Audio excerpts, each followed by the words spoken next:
Yo, what's up everybody? It's Julius DeBerry with Majestic Studios. Today I got another video that I want to get out for you guys. I have received another product from our friends at Synido, however you say the name. But these are our friends. They have also sent us over a couple of other products before that we've done reviews.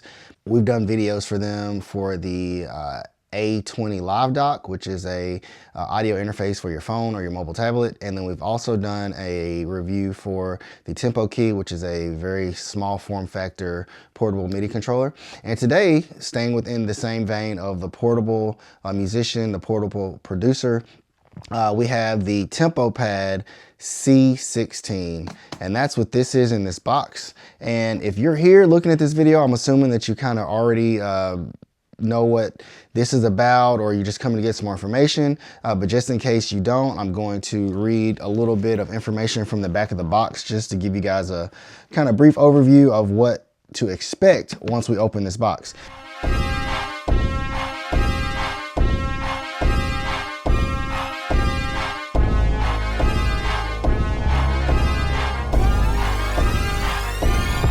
But the TempoPAD C16 MIDI controller has 16 RGB backlit velocity pressure sensitive pads. They have 3 working modes: the key mode, custom mode, and dark mode. In custom mode, notes, CC controls, and PC program information can be freely assigned. There are also 8 assignable endless encoders organized into 4 groups of a total of 32 controllers used to send CC and pitch bend messages. There's 12 assignable buttons organized into 4 groups for a total of 48 controllers used for sending CC and PC messages. We have 3 transport control buttons: play, stop, record, and they support MMC command transmission. This unit also supports BLE wireless Bluetooth MIDI connection, and it has a built-in 3000 mAh high capacity battery. There is also a USB connection interface that you can use to connect this to your device or whatever it is that you're going to be controlling using this device. It also has a TRS 3.5 millimeter jack. It's a 1A TRS 3.5 millimeter type A MIDI jack. So that's not for audio.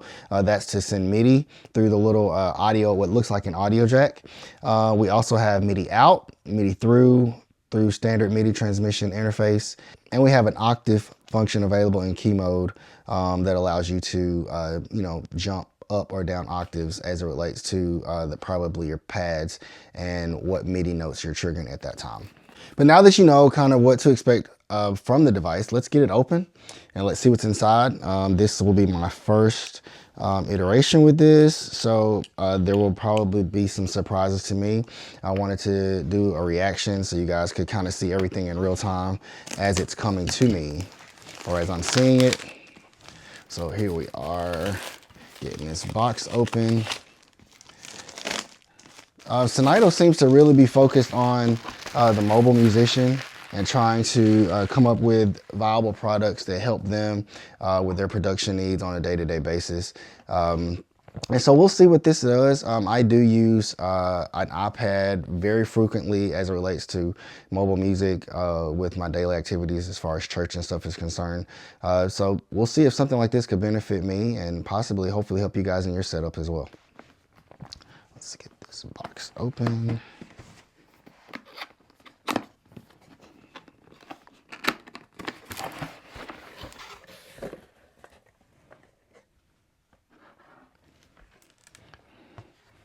So in good old Synido fashion, we've got a nice little carrying case, and here's the box. We're gonna discard this. They've got a little bit of information here on the box showing you guys some of the possible connections that you could use using the USB-A to USB-C cable to connect directly to the USB-C port on your computer. The MIDI cable that we mentioned with the 3.5 millimeter jack, you can use that to connect from here to another synthesizer. And then we have the USB-A to USB-C cable, the standard way that most people are connecting most of the devices, like the standard printer cable, I think. But it's USB-C to USB-A. So one side's gonna be C, the other side's gonna be A, okay? All right. And we can get rid of this box now. We'll throw that over there. All right, so we have our nice little TempoPAD case. It says, unleash your voice, express your passion, TempoPAD. Pretty nice. I wonder if this case is waterproof. Seems like it could be, but who knows. Got their nice purple branding. And here we go. Inside the box, we've got a little bag with some little accessories. We have our, just like with one of the other devices, I think the little keyboard controller. We've got the USB-C, the USB-A cable that we mentioned. I'm not sure how long this cord is, but it seems like a decent length. USB-C. So we got that cable. We've got a little adapter that will allow us to adapt from USB-A back to USB-C, depending on what your device is and what it requires. So if you need USB-C to USB-C, like some of the newer Macs have, you can just use this adapter and now you can go USB-C to USB-C. Pretty convenient and helpful. We've got the instruction manual that I'm sure we'll be taking a dive in at some point to learn some of the inner functions of the board, or the controller, excuse me. All right, now let's see what else we got. All right.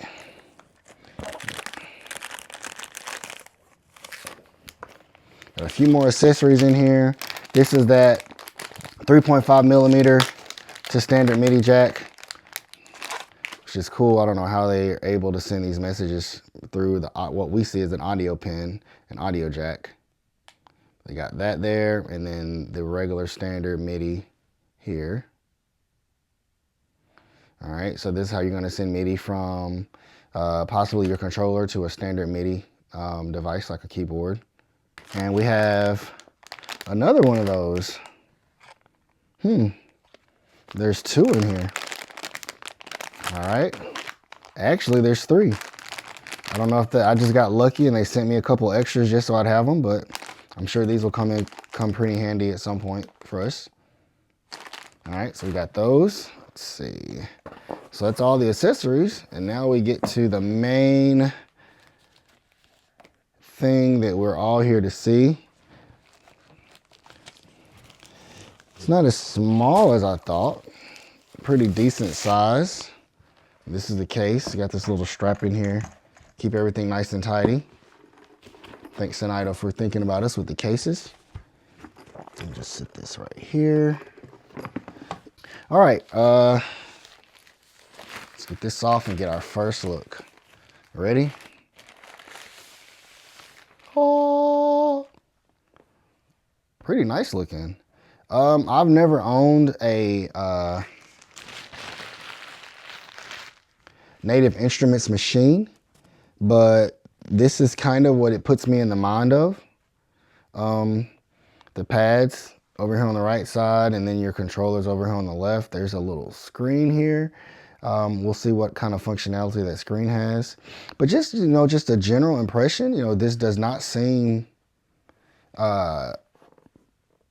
plasticky or like a toy at all. It seems well made as far as how it feels. It's got a nice amount of weight to it. It's not like flimsy at all. You know, sometimes these MIDI controllers that people send out, and you know, they feel plasticky. They feel lightweight, but this has some weight to it. So that's good. It's got rubber feet under the bottom, so you don't have to worry about it sliding away from you too much, depending on what you're going to sit it on for performance purposes. But let's see how these pads feel. Pretty firm. I wish there was another color because so they won't get dirty. People tend to keep a lot of oil on their hands and stuff like that. So, you know, white drum pads, you got to be careful over time that you don't do anything to dirty them or grease them up. But they feel decent. we'll see how they respond once we get it connected to my iPad. So these are the 8 control knobs, the encoders, and they are fully where you can turn them completely around. There's no stop point, there's no indentation. So these are called endless encoders. That's what it is. These are endless encoders, 8 of them, and they can be assigned to various functions in your DAW or within your whatever device you're controlling. You probably have to just assign them to like a CC number. And once they get assigned to that CC number, whatever it's programmed to in the keyboard is what it will be. The keyboard or the device that you're controlling is what it will be able to control. All right, and we also have 4 faders here, which would be very convenient for church guys specifically. Having the ability to layer sounds on a keyboard and then using these faders to control that. Now, what I would say is that probably may not be, well, no, we'll be able to see if we can assign these to CC numbers within the keyboard and be able to control volume that way. But one way I really see this being able to be used is if you use a software like MainStage or Logic or something like that, and you have sounds layered within for your performances. You can have these faders to control those sounds, and that's really cool. I have seen a lot of different options as far as that's concerned. One of the devices that I've also done a review on for Korg is the Nano Control, and we use that to connect directly to the Korg Nautilus using pre-programmed or manually custom programming of the CC messages to control the volume of the layers within the combinations on that keyboard. So having, something like this where you've got, these eight knobs, I think having these 8 knobs, as well as the mute, solo, record function being able to be tied directly to CC messages or directly to specific functions, I think that could be helpful. But primarily also having the ability to have these 16 pads, if you want to jam out some drum beats or trigger whatever it is you need to trigger using these pads, I think that's going to be very viable as well. All right, so then we also have this big orange one up here. It's also endless. While I'm moving this, let's see, these encoders, they feel pretty sturdy. This one's a little looser than these are, but it's still decent. Let's see if these tops come off. Nope. You can't pull the tops off, so that's good. Don't have to worry about losing those. We have a cursor selection buttons here that we can probably use to get around on the screen. Now that might be what this orange knob here is for as well. Moving around on the screen and then using this to change the parameter values. It also has a click in. These 8 encoders here do not have a click in, so you just turn them. But this one here actually has a click in, so that's probably how you would input the selection that you're currently selecting.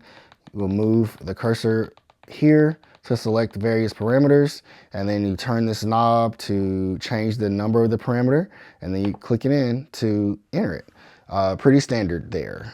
All right, and then we also have over here the transport controls that you could use to control your DAW. We have the play, stop, and record here. We have the octave plus and octave minus button. We have a tap tempo that we can use to input the tempo really quickly that we're going to be performing it. We have a note repeat function, so I'm pretty sure you're probably going to hold this note repeat, and then if you press one of these pads and hold it down, it'll continue to repeat whatever sound is being triggered on that pad. Probably be able to set the note repeat to like probably 8th note, quarter note, 16th note. Generally, that's how that is kind of set up, but we'll be able to see a little later if that's how this functions or not. But you hold the note repeat and then you hold the pad. So we got quarter notes and you got your kick right here. So boom, boom, boom, boom. Or if you had or some hi-hats and you put it on 16th notes. All right, so that's going to be pretty convenient to have that option there too. You can change the mode of the pads there. I know we talked about on the box. I don't remember exactly what the different pad modes were, but I think there were like 3 different modes for the pads.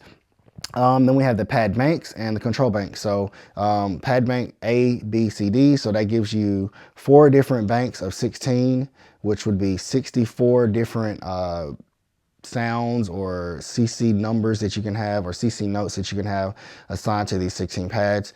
And then the control bank, same thing, you have an A, B, C, D. So if you have your controllers, you have 4 different banks of CC messages and CC numbers that you can have these controllers assigned to, so you can have 4 banks of them available at any given moment for your control purposes. Then we also have our step, play, and record, which is part of the sequence thing. We'll see exactly kind of what that does a little later. And then we also have the 16 levels. So what this does on an MPC drum machine is you have 16 pads. So if you have a single sample, like a kick drum, for example, if you have it set on 16 levels, then what it does is it assigns that one sample to all 16 pads, and you get a different velocity or volume for each pad. So this would be the lowest volume, the lowest level, and then this would be the maximum level, the top level, as far as volume or whatever the parameter is set to here. Sometimes you can do that with not just volume, but also like maybe your cutoff, modulation, things like that. But we'll see once we get to dig a little deeper what all can be assigned to 16 levels.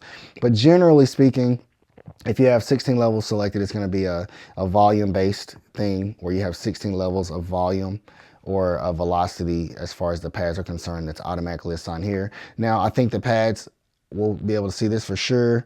If the pads are velocity sensitive, then you can, of course, just use your finger to control how hard the velocity is and what triggers as a result of that.